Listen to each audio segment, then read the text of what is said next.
ධාරාවක් සරල ධාරාවක් වඩ පත් කරගන්න සරල ක්‍රමයෙන් එක ඩයෝඩයක් පාවිච්චි කරලා අර්ධ තරංග ඍජුකරණයක් තමයි මෙතෙන්දි කරන්නේ. එතකොට වෙන්නේ මේ එන පත්‍යවර්ත ධාරාවෙන් එක් දිශාවකට පමණක් ගමන් කරන එක කොටසක් කැපී යනවා. එතකොට එන්නේ අපිට මේ වගේ එක් දිශාවකට පමණයි ඉන්නේ තරංගයකට අනිත් කොටස කැපී යනවා.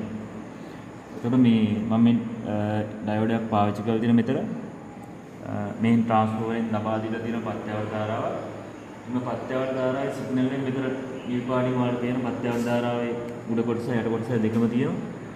ඩයෝඩය හරහා ගමන් කරාට පස්සේ එක් අර්ධයක් කැපිලා ගිහිලා තියෙනවා. එතකොට ඒ තරංගයේ වලට පේනවා මේ කහ පාටින් තියෙන එක් කොටසයි තියෙන අර්ධයක් අනිත් දිශාවට ගමන් කරන මේ වෙන කොටස කැපී ගිහින් තියෙනවා.